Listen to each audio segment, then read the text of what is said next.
prononcer la dernière parole.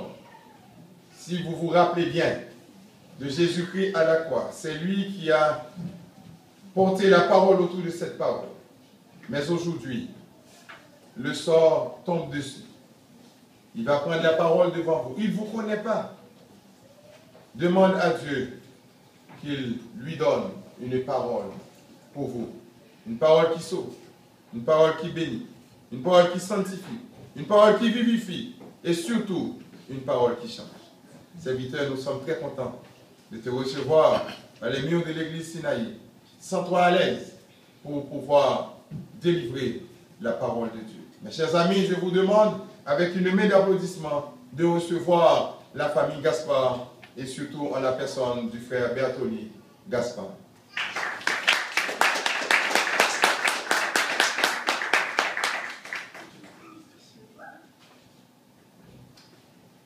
Alléluia. Maintenant, donnons une bonne main d'acclamation au Seigneur Jésus-Christ. Alléluia. Gloire à Jésus. Si vous croyez en Jésus-Christ, dites: je t'aime Jésus. Je t'aime Jésus. Je t'aime Jésus. Je t'aime de tout mon cœur, Jésus. Tu es mon roi. Tu es mon roi. Tu es mon sauveur. Tu es mon sauveur. Alléluia. Alléluia. Acclamons le Seigneur Jésus-Christ. Alléluia. Le Seigneur Jésus-Christ. Celui qui vit et qui règne dans nos vies. Amen. Alléluia.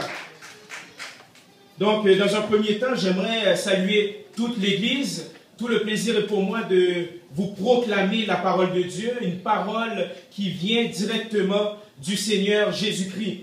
Et j'en profite également de saluer le pasteur Valsin qui est ici présent. Donc, je vous salue dans le nom de Jésus, ainsi que le pasteur Duterville, ainsi que sa famille, et bien entendu le frère Oscar, que je salue. Et je ne peux pas passer sous silence mon épouse, que j'aime beaucoup, c'est ma meilleure amie, ma compagnon d'œuvre. Donc, je l'aime beaucoup, je remercie le Seigneur dès ce qu'elle est dans ma vie. C'est une femme de prière, une femme qui a le don de louange, qui aime louer son Seigneur, une femme extrêmement humble, très humble. Donc, je remercie le Seigneur Jésus dès ce que j'ai une femme comme Cynthia Gaspard, une femme qui aime Dieu. Et Dieu m'a donné 2 enfants, Mathieu, mon petit-fils, et Noémie Licia, ma fille, une future femme de Dieu, et mon fils, un futur homme de Dieu. Amen. Amen. Donc, sans plus tarder, je vais vous parler, je vais vous proclamer une parole de Dieu. L'épreuve de Job. L'épreuve de Job. J'aimerais, dans un premier temps, vous dire que le livre de Job met en lumière un but spécial des souffrances des justes et la vraie manière de les accepter. Amen. Donc, le but spécial du livre de Job, c'est la souffrance des justes. Je ne parle pas de souffrance des méchants, mais la souffrance des justes et la vraie manière de les accepter. Vous savez, on vit dans un monde où on prêche l'évangile de prospérité, on prêche un évangile bonbon, on dit qu'il n'y a pas d'épreuve, tout va bien aller, Madame la Marquise, mais c'est un mensonge du diable. Oui, Dieu aimerait qu'on soit prospère dans notre vie spirituelle, mais il n'en demeure pas moins qu'on vit des souffrances.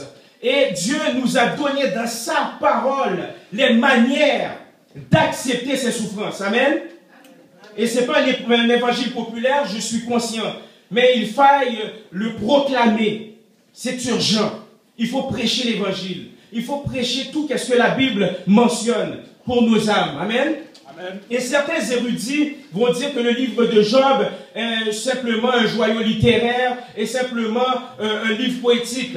Mais laissez-moi vous dire que Job est un personnage réel. Dites à votre voisin, personnage réel. Personnage réel. Oui, c'est un personnage réel. Vous savez, les gens vont vous dire ça, les érudits, certains théologiens libéraux vont dire: oh, mais c'est juste une parabole, c'est un joyau littéraire. Non, c'est un personnage réel, un personnage qui a réellement existé. D'ailleurs, dans Ézéchiel 14, verset 14, vous n'êtes pas obligé de le voir, mais simplement le noter.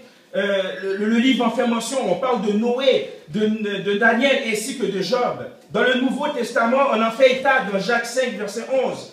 Donc, on peut visiblement voir que Job est un personnage réel. Bien entendu, qui a écrit le livre de Job?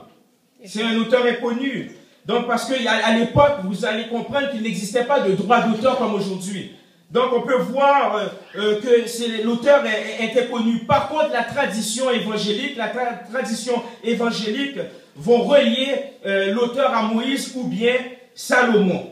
Et lorsque je lis le livre de Job, lorsque je le médite, parce que j'ai dû le méditer, le relire, le manger, et je me suis posé cette question, pourquoi les justes souffrent-ils? Et lorsque je parle des justes, bien entendu, je parle des enfants de Dieu. Pourquoi nous autres, les chrétiens, on souffre? Pourtant, on a le libérateur, Jésus-Christ de Nazareth, on nous dit qu'on est béni, mais en lisant le livre de Job, ce sont des questions qui viennent à mon esprit. Pourquoi les justes? En parlant des gens qui sont justifiés par le sang de l'agneau, les gens qui sont justifiés par notre Seigneur Jésus-Christ, les gens qui sont aspergés du sang de Jésus, mais pourquoi on souffre? Et pourquoi les méchants semblent prospérer? J'ai bien dit semblent prospérer. Donc, en lisant le livre de Job, j'ai trouvé au moins 7 manières de surpasser l'épreuve. Je ne vous dis pas qu'il y a exactement cette manière, mais j'ai relevé 7 manières pour nous les chrétiens de surpasser une épreuve. Je ne sais pas qu'est-ce que vous êtes en train de vivre, j'ai aucune idée, mais laissez-moi vous dire que vous êtes l'enfant de Jésus. Amen. Vous êtes les enfants de Dieu. Jésus-Christ, oui, il a souffert, mais il a eu la victoire sur la croix. À plus forte raison, si lui, il a eu la victoire sur la croix, à plus forte raison que nous allons avoir la victoire. Amen. Amen. Donc, j'ai relevé 7 manières de surpasser l'épreuve. Dans un premier temps, vous allez lire avec moi Job 1, versets 1 à 11. Je vais lire pour vous, juste tourner votre Bible à Job 1, versets 1 à 11. Lorsque vous êtes rendu, vous allez dire Amen.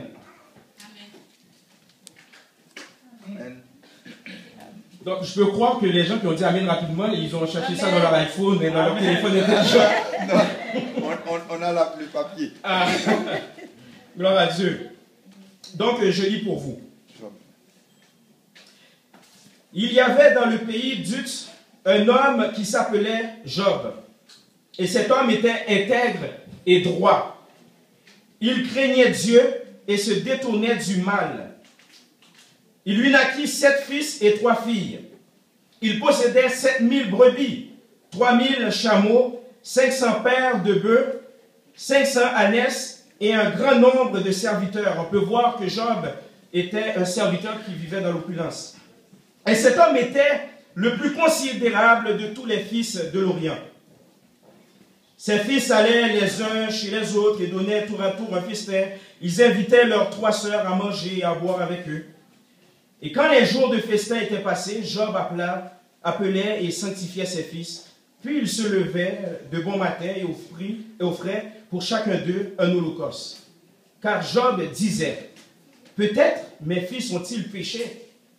Ont-ils offensé Dieu dans leur cœur? » C'est ainsi que Job avait coutume d'agir. Or, les fils de Dieu vinrent un jour se présenter devant l'Éternel, et Satan vint aussi au milieu d'eux.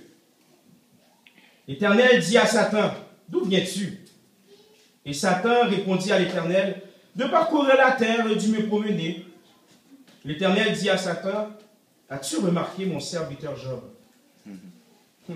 Il n'y a point comme lui sur la terre. C'est un homme intègre et droit, craignant Dieu et se détournant du mal. » Et Satan répondit à l'Éternel, « Est-ce d'une manière désintéressée que Job craint Dieu? Ne l'as-tu pas protégé, lui, sa maison et tout ce qui est à lui? Tu as béni l'œuvre de ses mains et ses troupeaux couvrent le pays.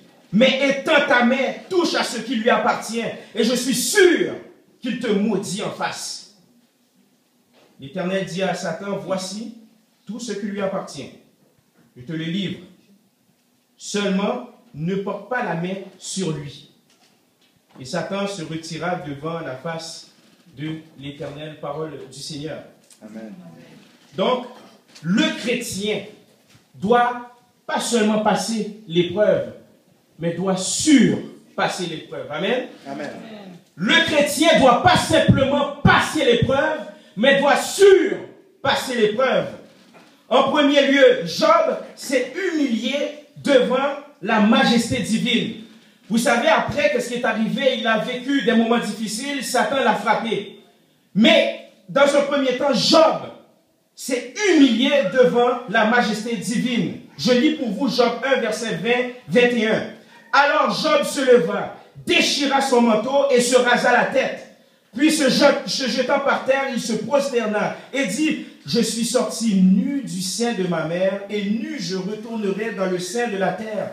L'Éternel a donné et l'Éternel a ôté. Que le nom de l'Éternel soit béni. Et souvent, on va se rappeler que l'Éternel donne. L'Éternel donne, l'Éternel donne. Mais moi, le premier, j'oublie souvent que l'Éternel a ôté. Et voyez-vous, Job s'est humilié devant la majesté divine. Il a dit, l'Éternel a ôté, que le nom de l'Éternel soit béni. Et vous savez, Satan, dans cette époque, Satan voulait que Job maudisse Dieu. Et vous savez, je vous le dis, Satan veut que vous maudissez Dieu. Satan veut essayer de voler votre louange. Satan veut essayer de voler votre consécration. Satan essaie de voler votre joie dans l'épreuve. Mais en dépit de cette épreuve, dites-vous que vous vous soumettez à la majesté divine. Que l'Éternel a donné et l'Éternel a ôté. Que le nom de l'Éternel soit béni. Peu importe, vous dites-vous que l'Éternel soit béni. Vous savez, chanter lorsque ça va bien, c'est très facile. Mais chanter lorsque ça va mal, chanter lorsqu'on vit des épreuves, chanter lorsqu'on est ostracisé dans la société, chanter lorsque les gens parlent mal de vous, c'est pas évident. Mais il faut se soumettre à la volonté divine. Amen. Chanter lorsque les gens essaient de vous écarter. Chanter lorsque les gens essaient de vous moquer de vous. Ce n'est pas évident. Mais dites-vous que vous êtes subjugué à la volonté divine comme Job. Et c'est ce que Job a fait. Job n'a pas maudit Dieu. À plus forte raison, nous les chrétiens, lorsqu'on vit des moments ardus, lorsqu'on vit des moments difficiles, il faut se dire, waouh, que l'Éternel soit béni, que Jésus soit béni. Jésus a passé par là, Jésus a mangé des coups de fouet, Jésus, on l'a humilié. On m'humilie, Seigneur. On me met à l'écart, Seigneur. Mais malgré tout, alléluia, que ton nom soit béni. Dites que ton nom soit béni au nom de Jésus. Que ton nom soit béni au nom de Jésus. Ah oui, il faut que le diable l'entende. Parce que le diable veut voler votre louange, veut voler votre joie, veut voler votre paix. Mais lorsque vous vous soumettez au Seigneur Jésus-Christ, laissez-moi vous dire que vous avez la paix du Seigneur Jésus-Christ. Vous avez la paix du Saint-Esprit. Amen. Matthieu 5, verset 5, simplement le noter. Jésus eut à dire, heureux, alléluia, aïe, aïe, aïe, heureux les affligés, car ils seront consolés. Dites-vous, vous êtes heureux malgré les moments difficiles. Dites-vous que vous êtes heureux malgré que les gens parlent mal de vous. Dites-vous que vous êtes heureux malgré que les gens voient votre église et disent que vous n'allez pas y arriver. Dites-vous que vous êtes heureux. Alléluia. Et c'est Jésus qui l'a dit, heureux les affligés, car ils seront consolés. Dites-vous que lorsque vous vous soumettez devant le Seigneur Jésus-Christ, vous allez consoler coûte que coûte. Alléluia. Gloire à Jésus. Toujours est-il, Job reconnaît, alléluia, la seigneurie de Dieu. Oui, c'est bien beau de se soumettre, de le dire, de se soumettre, dire à l'Éternel que ton nom soit béni. Mais il faut reconnaître la seigneurie de Dieu. Lisez avec moi Job 2, versets 9 et 10.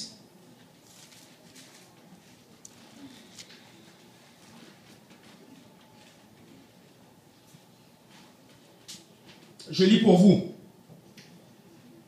Donc, je vais juste vous dire le contexte. Là, Satan maintenant le frappe de maladies et de douleurs physiques. Et remarquez bien ce texte.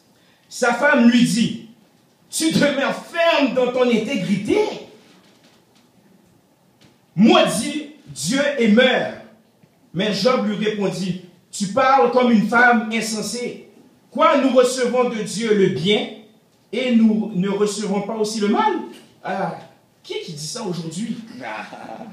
Qui va dire ça? Moi, je vous dis là, je ne suis pas le premier à le dire.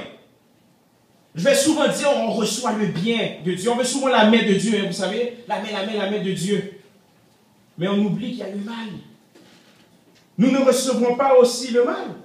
En tout cela, Job ne pécha point par ses lèvres. Voyez-vous, la femme de Job vit l'épreuve, notamment la perte de la famille, etc. Voit son mari qui a une maladie. et le pousse à maudire. Vous savez qu'est-ce qu'est la différence entre maudire et bénir? Vous savez, la bénédiction, ça veut dire que vous avez la faveur de Dieu sur vous. Vous avez la faveur du Seigneur Jésus-Christ. La malédiction, c'est-à-dire que vous n'avez pas cette faveur.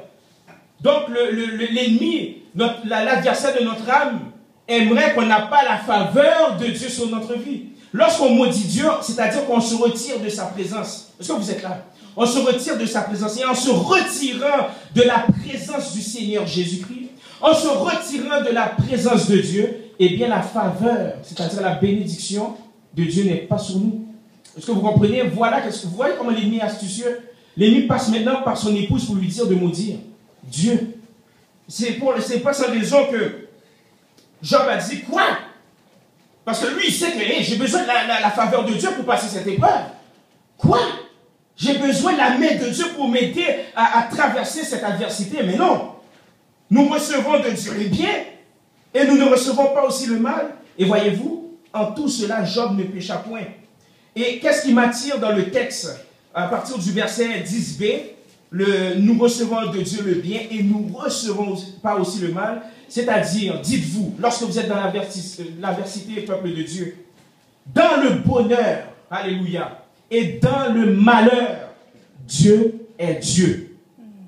Dites-vous que dans le bonheur, que ça va bien ou que ça va mal, Dieu est Dieu. Et lorsqu'on a cette conception que Dieu est Dieu, Dieu règne au-dessus de tout. Même si ça va mal, même si je vis des moments ardus, même si je vis des moments difficiles à l'école, à l'université, au sein du ministère, au sein de la famille, Dieu est Dieu. Parce que j'ai la faveur de Dieu. J'ai la main de Dieu sur moi. Amen. Amen. Dieu demeure Dieu. Lorsque Jésus-Christ était sur la croix, Dieu était Dieu. Est-ce que vous êtes là? Dieu était Dieu. Pourquoi? Parce que la faveur de Dieu était sur Jésus. Jésus devrait passer par la croix afin qu'on ait la vie. Alléluia. Et vous savez, croire en Jésus-Christ dans l'adversité ou bien même dans les moments de joie, ça ne suffit pas vraiment. Hein? Ce n'est pas juste simplement croire, donner notre assentiment. Croire en Jésus-Christ, c'est d'avoir la foi en Jésus. Et cette foi-là, non seulement on a cette foi-là, mais cette foi nous pousse à avoir confiance. Et c'est ça qui est difficile. C'est difficile pour les chrétiens. On a la foi en Jésus-Christ, on sait que Dieu va nous aider. On sait qu'on croit en Seigneur Jésus-Christ. Je vous l'ai dit d'emblée que ce n'est pas simplement donner notre assentiment, mais il faut avoir confiance et c'est ce qui est difficile lorsqu'on vit des moments difficiles. C'est d'avoir confiance. Est-ce que Dieu va réellement me sortir de ce pétrin? Oui, je crois en Jésus. Je passe du temps dans la prière. Des frères et des sœurs m'appellent. Mais est-ce que réellement je fais confiance en Dieu lorsque je vis ces moments-là? Lorsque je suis affligé? Mais le Saint-Esprit va nous faire croire, va nous rappeler. Vous savez, le Saint-Esprit rappelle tout ce que la Bible nous dit. Tout ce que Jésus-Christ a dit. Dieu est Dieu malgré les moments difficiles. Dites-vous que Dieu est Dieu. Dieu est souverain. Il est votre chef. Il est votre Père. Amen. Amen. Donc, la foi en Jésus-Christ, oui, certes, c'est important, mais il faut avoir confiance. Et c'est ça qui est difficile, c'est d'avoir confiance. La confiance est dure lorsqu'on passe des moments difficiles. Au début, on est capable, on va prier, on va chanter, mais après ça, ça devient difficile. Mais ça prend la confiance. Amen. Alléluia. Amen. Ensuite, Job discerne les voix. Job discerne les voix. Je lis pour vous Job 4, versets 15 à 9. Un esprit passa près de moi. Ça, c'est un de ses amis. Vous savez que lorsque Job est en train de vivre ces difficultés, il y a trois amis qui vont lui parler en parlant de Eliphaz, Bildad et Sophar. Et ces gens-là vont commencer à lui exposer pourquoi il vit ces moments difficiles. Et voyez qu'est-ce qu'ils disent. Un de ces trois-là. Un esprit passa près de moi, tous mes cheveux se hérissèrent. Une figure d'un aspect inconnu était devant mes yeux. Et j'entendis une voix qui murmurait doucement, l'homme serait-il juste devant Dieu? Serait-il pur devant celui qui l'a fait? Si Dieu n'a pas confiance en ses serviteurs, s'il trouve de la folie chez ses anges, combien plus chez ceux qui habitent des maisons d'argile, qui tirent leur origine de la poussière et qui peuvent être écrasés comme un vermisseau. Savez-vous, dans les moments d'adversité, je vous dis, faites attention à les gens qui disent toujours Dieu m'a dit. Faites attention à des gens qui disent toujours j'ai fait un rêve pour toi. Oui, c'est vrai, il faut les écouter parfois. Dieu passe à travers les gens, on va le voir plus tard pour nous fortifier. Mais ce n'est pas tous les gens qui sont là pour vous fortifier. Ce n'est pas tous les gens qui veulent votre bien. Il faut avoir l'esprit de discernement. Et Job avait cet esprit de discernement. Et en regardant le texte, vous allez voir qu'un des trois amis de Job va dire un esprit passa près de moi. Et il a dit un esprit. Il a dit un esprit, et remarquez, c'est écrit avec un petit E. Normalement, lorsque quelqu'un, et surtout dans l'Ancien Testament, lorsque quelqu'un parlait au nom de l'Éternel, la personne va toujours dire ainsi parle l'Éternel. Mais ici, un esprit. Donc on peut voir c'est sa chair ou bien l'ennemi qui parle à travers cette personne. Tous mes cheveux se hérissèrent, une figure de l'aspect inconnu était devant mes yeux. Lorsque quelqu'un a une révélation du Seigneur Jésus-Christ, lorsque quelqu'un reçoit une parole de Jésus, cette personne sait que c'est Jésus qui lui parle. Cette personne sait que c'est l'Éternel qui lui parle. Ainsi parle l'Éternel. Mais ici, la personne dit, oh, une figure d'un aspect inconnu. Cette personne, moi j'appelle ça l'intoxication du savoir. Ces gens-là pensent qu'ils savent tout. Vous savez, moi je suis né au Québec et il y a une expression qu'on dit au Québec, les petits Joe connaissants. Est-ce que vous connaissez cette expression-là? Petits Joe connaissants, c'est-à-dire c'est des gens qui pensent qu'ils connaissent tout. Et vous allez voir parfois, peut-être c'est pas de leur faute, mais ils pensent vous aider, mais au fond ils vous affligent plus. Et on le voit ici. Un esprit passe après de moi et ces gens-là étaient en train d'accuser Job. Il leur dit, mais si tu vis ces moments-là, c'est peut-être parce que tu as péché. Ses amis associaient ses malheurs au péché. Mais regardez le discernement de Job. Je lis pour vous Job 6, verset 15 et 21. Pas 15 à 21, mais le verset 15 et 21. Mes frères sont perfides comme un torrent, comme le lit des torrents qui disparaissent. Voyez-vous, il a discerné que non, cette parole, ça ne vient pas de Dieu. Attention. Il faut avoir cet esprit de discernement. Lorsque quelqu'un pense avoir une parole de Dieu, il faut demander l'esprit de discernement à savoir est-ce que ça vient de Dieu. Est-ce que cette personne-là veut juste exposer son savoir? Est-ce que cette personne-là est réellement là pour m'aider? Est-ce que cette personne a réellement reçu de l'Éternel? Verset 21. Ainsi vous êtes comme si vous n'existez pas. Vous voyez mon angoisse et vous en avez horreur. Mais il faut faire la part des choses. Dans 1 Thessaloniciens 5, verset 20, la Bible nous fait mention, ne méprisez pas les prophéties. Examinez, alléluia. Examinez toutes choses et retenez ce qui est bon. Il faut examiner toutes choses, peuple de Dieu. Chers amis, il faut examiner toutes choses et retenir ce qui est bon. Ce n'est pas tout le monde qui veut votre bien lorsque vous êtes affligé. Amen. Ce n'est pas tout le monde qui veut votre bien. Il faut avoir l'esprit de discernement. Et cet esprit de discernement, c'est l'esprit de Jésus qui est en vous. C'est en lisant votre parole, en méditant votre parole, vous êtes capable de voir est-ce que cette personne-là parle au nom de Jésus. Lorsque je suis affligé. Est-ce que cette personne-là essaye de m'écraser? Donc Job, dans ces moments difficiles, a eu un esprit de discernement.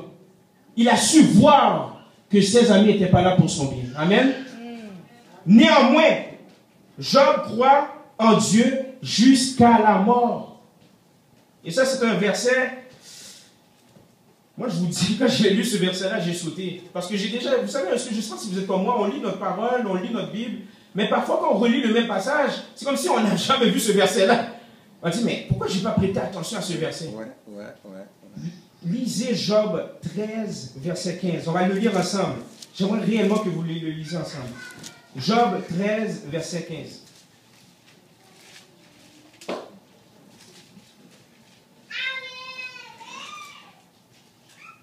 Mettez-vous en tête que Job a tout perdu, a perdu ses enfants, a perdu ses avoirs, est dans une souffrance, a des maladies. Et remarquez, qu'est-ce qu'il dit? On le lit ensemble. Voici, il me tuerait, je n'ai rien à espérer, mais devant lui, je défendrai ma conduite. Quelle bonne parole, Jésus. Jésus, quelle bonne parole. Jusqu'à la mort. Lui, il ne sait pas s'il va rester comme ça jusqu'à la mort, mais malgré ça, il dit, je défendrai ma conduite devant l'Éternel. Je suis un amoureux de Dieu. Et parfois, il faut avoir cet esprit-là lorsqu'on vit des moments difficiles. Parce qu'on pense toujours à la vie terrestre, mais on oublie qu'on a une vie au-delà. C'est pour ça que je suis allergique aux messages évangéliques qui font abstraction de la souffrance. Qui disent, il n'y a pas de souffrance, tout va bien aller. Tout va bien aller. C'est l'évangile bonbon, c'est l'évangile de tout va bien, Madame la Marquise, c'est l'évangile rose bonbon. Mais remarquez, dans Hébreux 11, versets 35 à 39, je lis pour vous, vous pouvez le noter. Des femmes recouvrèrent leur mort par la résurrection, d'autres furent livrées au tourment et n'acceptèrent point de délivrance. Et n'acceptaient point de délivrance afin d'obtenir une meilleure résurrection. Voyez-vous, la vie n'est pas juste limitée, juste à la terre, juste à ce qu'on voit. La vie est plus que ça. La vie spirituelle, c'est plus que ça. D'autres subirent des moqueries, le fouet, les chaînes, la prison. Ils furent lapidés, sciés, torturés. Ils moururent, tués par l'épée. Ils allèrent ça et là, vêtus de peau de brebis, de peau de chèvre, dénués de tout, persécutés, maltraités. Eux dont le monde n'était pas digne, errant dans les déserts et les montagnes, dans les cavernes et les antres de la terre. Tout cela, à la fois desquels il a été rendu témoignage, n'ont pas obtenu ce qu'il était promis. Oui, la Bible nous fait mention qu'on doit avoir une vie en abondance. C'est la volonté de Dieu qu'on vit bien. Ok, je le crois sincèrement, oui, il faut qu'on vive bien.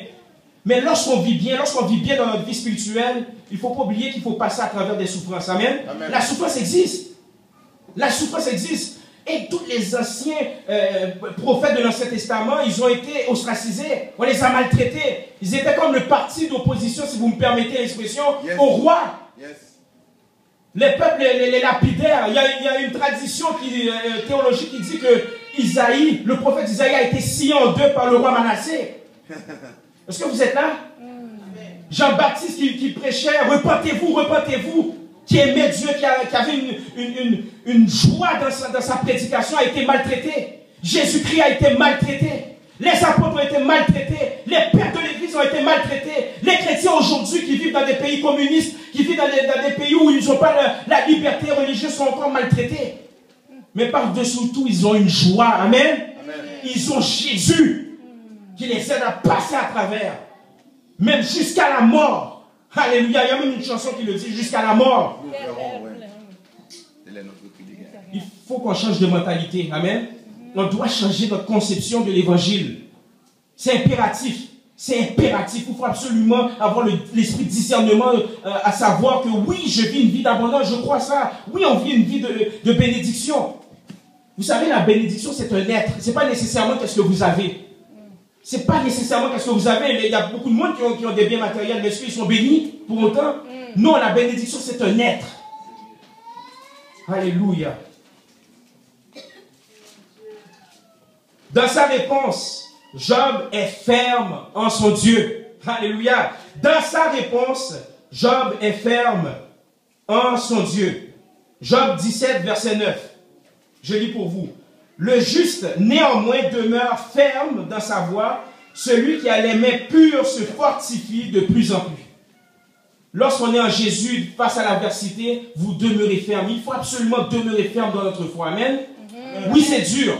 Oui, il y a des vents qui passent d'un côté, de gauche à droite. Mais demeurez ferme, parce que n'oubliez jamais que l'ennemi est là. L'ennemi de notre âme veut absolument qu'on maudisse Dieu. L'ennemi de notre âme veut oublier qu'il y a un Dieu.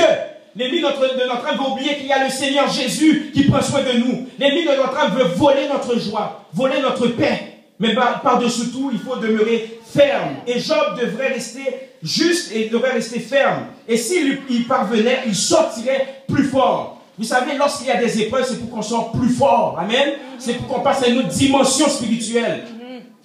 1 Pierre 1, verset 5. Simplement le noter. 1 Pierre 1, verset 5. À vous qui êtes gardés en la puissance de Dieu par la foi. Tantôt, nous avons vu la foi. C'est important d'avoir la foi, d'avoir confiance en Dieu face à l'adversité. Pour le salut prêt à être révélé dans les derniers temps. C'est là ce qui fait votre joie. C'est là ce qui fait votre joie. Quoique maintenant, puisqu'il le faut, vous soyez attristés pour un peu de temps. Dites-vous que c'est pour un peu de temps. Lorsque vous êtes affligé, c'est pour un peu de temps. Lorsqu'il y a du feu dans votre vie spirituelle, c'est pour un peu de temps. Le diable vous fait croire que c'est pour toujours, mais c'est pour un peu de temps. Amen. Amen. Par diverses épreuves, afin que l'épreuve de votre foi, plus précieuse. Voyez-vous un autre changement de mentalité. L'apôtre Pierre a une autre manière de voir l'épreuve que l'or périssable. Et pour résultat, la louange, la gloire et l'honneur lorsque Jésus-Christ apparaîtra. Vous savez, lorsque l'apôtre Pierre parle de la joie, c'est une joie, une jubilée avec exubérance, c'est-à-dire c'est une joie extrême. Et la source de notre joie ne doit pas dépendre du ministère. La source de notre joie ne doit pas dépendre de nos biens. La source de notre joie ne doit pas dépendre de notre travail. La source de notre joie ne doit pas dépendre de notre époux, notre épouse. La source de notre joie ne doit pas dépendre de nos enfants. La source de notre joie ne doit pas dépendre de l'Église, mais doit dépendre du Seigneur Jésus-Christ. Amen. Si vous le croyez, applaudissez le Seigneur. Applaudissez le Seigneur, parce que la source de votre joie est Jésus-Christ. Lorsque la source de votre joie est Jésus-Christ, vous allez passer à travers l'épreuve. Vous allez surpasser l'épreuve. Vous allez dire à Satan, tu es menteur. Parce que la source de ma joie ne dépend pas de mes habiletés, ne dépend pas de mes bénédictions matérielles, mais dépend de Jésus-Christ qui est en moi. Amen. Alléluia. Dépend de la parole de Dieu. Alléluia. C'est ça la source de notre joie. La source de la joie de Job était Dieu. Et Dieu seul. C'est pas sans raison qu'il a passé à travers le feu. C'est pas sans raison qu'il a passé à travers l'épreuve. Tandis que ses amis proches ne comprenaient rien. Tandis que ses amis proches étaient en train de le critiquer, de l'ostraciser. Mais sa joie dépendait de Dieu. À plus forte raison, nous les chrétiens, peuple de Dieu, il faut qu'on se réveille. Amen. Réveillez-vous, peuple de Dieu. La source de votre joie, c'est Jésus. Et Jésus seul. Jésus seul. La source de votre joie. Et je comprends, c'est pas facile. C'est pas facile. On l'oublie, on l'oublie. Pourquoi? Parce qu'on est des êtres humains. Sinon, on est comme les païens que lorsqu'ils perdent leur emploi, ils deviennent fous. Lorsqu'ils perdent leur conjoint, ils vont se suicider. Pourquoi? Parce que la source de leur joie était dans leur épouse. La source de leur joie était dans leur travail. La source de leur joie était dans leur orgueil. Mais le Seigneur nous demande, non! Peuple de Dieu, la source de ta joie, c'est moi, c'est Jésus. C'est Jésus. Comme ça, vous n'allez pas tomber. Ah là là. Aïe, aïe, aïe, vous n'allez pas tomber. Parce que Jésus vous tient. Jésus vous tient jusqu'au bout. Jésus a été jusqu'au bout à la croix. À plus forte raison qu'il vous tient. Vous êtes dans le creux de sa main. Jésus va faire justice. Je ne sais pas qu'est-ce que vous vivez. J'ai aucune idée. Dites-vous que Jésus va faire justice. Amen. Amen. Jésus va faire justice. Amen. Amen. Amen. Alléluia. Et vous savez quel est le résultat lorsqu'on a Jésus dans la joie? Je veux dire comme source de joie. Ça nous amène à glorifier Dieu en toutes circonstances. Ah, ça nous amène à glorifier Dieu en toutes circonstances, que ça aille bien, que ça aille mal, qu'on parle mal de moi, qu'on me met à l'écart. Je vais glorifier Dieu coûte que coûte. Je vais glorifier Dieu coûte que coûte. Et Paul s'exclame dans Romains 11, verset 36. C'est de lui, par lui et pour lui que sont toutes choses. À lui la gloire dans tous les siècles. Amen. Donc on voit qu'il parle du Créateur. Le Créateur, c'est de lui, par lui, pour lui. Et ça, c'est une forme de louange.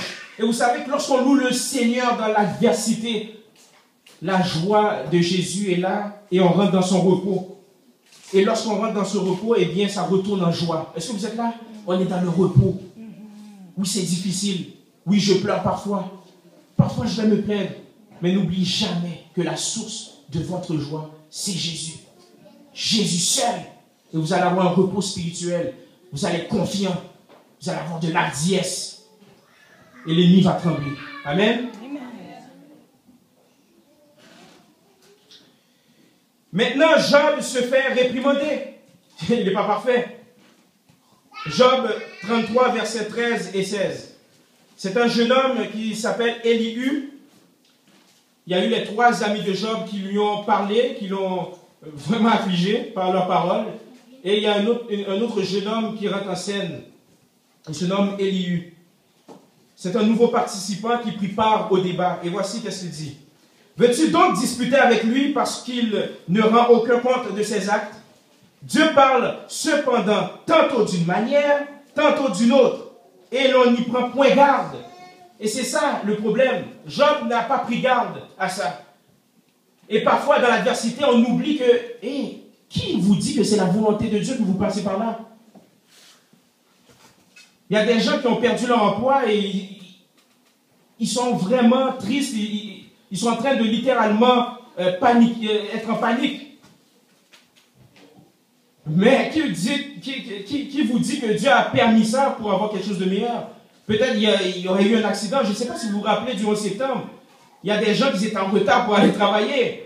Mais la plupart des chrétiens vont vous dire, mais c'est Dieu qui a fait ça, qui a fait en sorte que je suis arrivé en retard. Ils étaient affligés.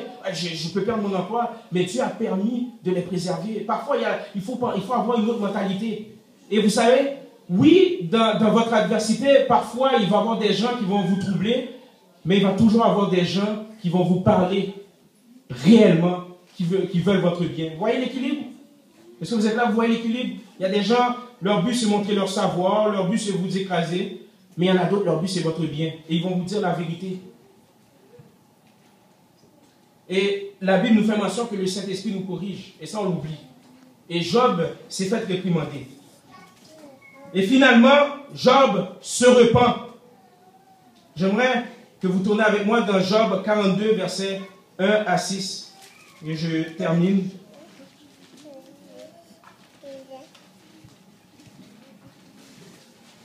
Et ça, c'était un texte qui était un peu difficile pour moi parce que je me suis dit, mais pourtant, Dieu a dit qu'il était juste. Pourquoi il se repent?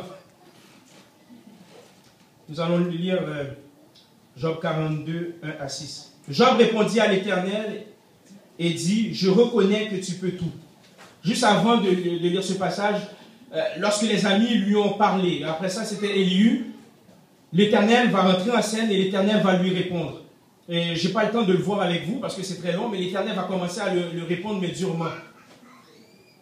Et voici qu'est-ce que Job dit après la réponse de l'Éternel. Job répondit à l'Éternel et dit, je reconnais que tu peux tout et que rien ne s'oppose à tes pensées. Quel est celui qui a la folie d'obscurcir mes desseins? Oui, j'ai parlé sans les comprendre. De merveilles qui me dépassent et que je ne conçois pas. Écoute-moi et je parlerai, je t'interrogerai et tu m'instruiras. Mon oreille avait entendu parler de toi. Mais maintenant mon œil t'a vu. Voyez-vous? Mais maintenant mon œil t'a vu. C'est pourquoi je me condamne et je me repens sur la poussière et sur la cendre. J'inviterai Jaël à jouer un morceau. Voyez-vous, Job se repent finalement. Et c'est ça qui est bien dans l'adversité, c'est que Dieu veut nous apprendre quelque chose. Et Dieu veut changer notre vie spirituelle. Dieu veut changer notre mentalité. Et Job se repent de son insolence. Il cessa de se justifier. Et lorsqu'il se repent, vous allez voir que la situation de Job n'a pas encore changé. Parce que vous êtes là, il a tout perdu là. Il a encore ses maladies, il n'y a rien qu'à changer. Mais malgré la réponse de l'Éternel, il a vu Dieu. Et c'est la même chose pour nous. Lorsqu'on rentre en consécration, lorsqu'on croit que la source de notre joie demeure Jésus-Christ, on va voir Jésus-Christ dans l'épreuve. Et on va se repentir. Parce qu'on est prompt à se plaindre, on est prompt à se justifier. Et Job a cessé de se justifier. Et son cœur a changé. Et il admet la souveraineté totale du Seigneur. Et comme je vous l'ai dit d'emblée, nous sommes souvent contestataires. Moi, le premier, je vais contester lorsque j'ai des moments difficiles. Mais pourquoi, Seigneur? Pourquoi? Mais parfois, il faut pas seulement parler, prier. Mais il faut écouter. Lorsqu'on rentre en consécration, il faut prendre le temps d'écouter qu'est-ce que Dieu veut nous dire. Et avoir cette pensée, mais dans l'adversité, qu'est-ce que Dieu veut me dire? Qu'est-ce que Dieu veut m'apprendre dans cette adversité? Et Dieu ne fait rien pour rien. Et par la suite, l'Éternel va demander à Job d'offrir un sacrifice pour ses amis. Donc on voit ici que Job fait office de sacrificateur et médiateur. Donc on voit une préfiguration de Jésus-Christ dans l'adversité. Parfois c'est nous les gens qui donnent des mauvais conseils. Mais lorsqu'on se repent, Jésus est assez juste pour nous pardonner. Amen. Et Dieu fait grâce aux amis de Job. Quel Dieu merveilleux, n'est-ce pas? Est-ce que vous êtes d'accord avec ça? Dieu fait grâce. Et plus tard, Job retrouve sa postérité. Dieu lui accorde le double de tout ce qu'il avait possédé. Et vous savez, lorsqu'on a cette joie, on a cette double portion de la bénédiction de Jésus. Parce qu'on sait où est-ce qu'on s'en va après la mort. Amen. Dieu va nous rétablir. Dites-vous que c'est pour un temps l'adversité. Dites-vous que c'est pour un temps l'épreuve. Confiez-vous en Dieu. Ayez confiance, pas juste avoir la foi, mais ayez confiance en Dieu. Et en guise de conclusion, nous avons relevé 7 manières de surpasser l'épreuve pour en arriver à la repentance. C'est pour en arriver à la repentance. Et accepter les situations difficiles, que notre Seigneur est toujours aux commandes si nous faisons sa volonté. C'est si nous faisons sa volonté, à condition qu'on ne vit pas dans la débauche, à condition qu'on ne vit pas loin du Seigneur. Oui, nous ne sommes pas parfaits, mais lorsqu'on se repent, Dieu va nous accueillir. Et si nous vivons selon la volonté de Dieu, alléluia, Dieu va prendre soin de nous. Vous savez, la Bible nous dit que le Saint-Esprit, c'est un consolateur. Et consolateur, ce n'est pas juste quelqu'un qui frotte le dos, ce n'est pas ça que la Bible voulait dire. Consolateur veut dire à côté d'eux. Paraclet, votre avocat. Lors de l'épreuve, vous avez un avocat. Alléluia. L'Esprit de Jésus qui est à côté de vous, qui vous dit, mon enfant, on va passer à travers. C'est pas grave. On va passer à travers. Tu vas monter dans notre niveau spirituel. Je suis là. Je suis là. Ne crains rien. Tu vas passer, tu vas surpasser l'épreuve. Et finalement, lorsque, vous savez, moi j'aime ça faire des recherches, je voulais savoir quelle est l'étymologie du mot Job, du nom Job. En hébreu, Job veut dire le persécuté. On peut voir que c'était dans sa destinée d'être persécuté. Mais en arabe, le mot Job veut dire repentant. Vous voyez, Dieu fait rien pour rien. Amen. Amen. Dieu fait rien pour rien. Son nom a une double signification. Le persécuté en hébreu, et puis en arabe, ça veut dire le repentant. Dites-vous que si vous êtes ici, là, si vous êtes dans cette église, ce n'est pas par hasard. Si vous vivez un moment difficile, ce n'est pas par hasard. Dites-vous que Dieu est derrière le volant. Amen. Dites-vous que Dieu est derrière le volant. Dites Dieu est derrière le volant. Dieu est derrière le volant. Alléluia. On va le dire vraiment sincèrement, pas d'une manière religieuse, mais sincèrement. Béni soit l'Éternel. Et on le dit souvent dans les églises, mais cette fois-ci on va le dire pour de vrai. Béni soit l'Éternel. Béni soit Jésus-Christ. Acclamez Jésus. Alléluia, acclamez Jésus. Pensez à votre peuple, acclamez Jésus. Acclamez, acclamez, acclamez, acclamez. Alléluia, il est digne de louange. Il est le Père, le consolateur, votre héros, votre avocat. Il se tient à côté de vous. Et vous savez quoi, l'ennemi va perdre. Parce que l'ennemi veut que vous maudissiez Dieu. Mais dites-vous, je ne vais jamais maudire Dieu. Amen. Amen. Je ne vais jamais maudire Dieu. Tout ce que Dieu fait, c'est pour mon bien. Que le Seigneur puisse vous bénir. Je vous aime beaucoup. Amen.